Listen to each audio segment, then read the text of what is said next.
ഇന്നും വായനാ ദിവസത്തെ കുറച്ച് വിശേഷങ്ങളൊക്കെ തന്നെയാണ് കേട്ടോ. രാവിലത്തെ പാരായണമൊക്കെ കഴിഞ്ഞു. അപ്പോൾ അതിൻ്റെയൊക്കെ ഞാൻ ഓരോരോ ഷോർട്സ് ആയിട്ട് ഇട്ടിട്ടുണ്ടായിരുന്നു.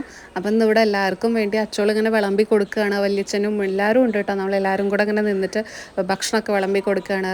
നാളത്തോടു കൂടി, നാളെ സമാപന ദിവസമാണ്, ഞായറാഴ്ച.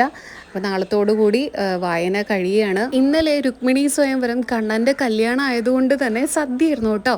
ചോറ്, സാമ്പാർ, രസം, അതുപോലെ അവിയൽ, ഓലൻ, പപ്പടം, വറുത്തുപ്പേരി ഒക്കെ ഉണ്ടായിരുന്നു. എന്തായാലും കണ്ണൻ്റെ കല്യാണ സദ്യ ഉഷാറായിട്ടുണ്ടായിരുന്നു കേട്ടോ. ഞങ്ങളെല്ലാവരും നന്നായിട്ട് സദ്യയൊക്കെ ഉണ്ട്. കണ്ണൻ്റെ കഥകളൊക്കെ കേട്ട് ഇങ്ങനെ രസമായിട്ട് ഇങ്ങനെ ഓരോക്കെ തമാശയും കഥയൊക്കെ പറഞ്ഞിങ്ങനെ ഇരിക്കുകയായിരുന്നു കേട്ടോ.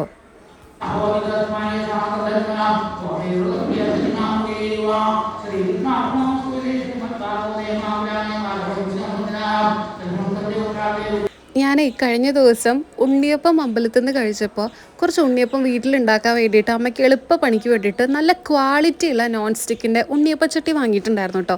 ഇതിൽ നമുക്ക് പനിയാരും ഒക്കെ ഉണ്ടാക്കാം. വേറൊരു സ്പെഷ്യൽ റെസിപ്പി ഞാൻ കണ്ടുപിടിച്ചിട്ടുണ്ട്. ഞാൻ സ്വയം ഇങ്ങനെ ആലോചിച്ചപ്പോൾ ഇത് കൊള്ളാലോ എന്ന് ഓർത്തപ്പോൾ ഞാൻ അങ്ങനത്തെ ഒരു റെസിപ്പിയും കൂടെ കണ്ടുപിടിച്ചിട്ടുണ്ട്. അതും കൂടെ ഇതിൽ ഉണ്ടാക്കണം. നല്ല ക്വാളിറ്റി ഉണ്ട് കേട്ടോ. ഞാനിത് 2 പ്രാവശ്യം യൂസ് ചെയ്തിട്ടുണ്ടായിരുന്നു. അതുകൊണ്ട് വേഗം തന്നെ ഓടി വന്നതാണ്. ഇപ്പം നല്ല ഓഫർ നടക്കുന്നുണ്ട്. ലിങ്ക് കൊടുക്കാം.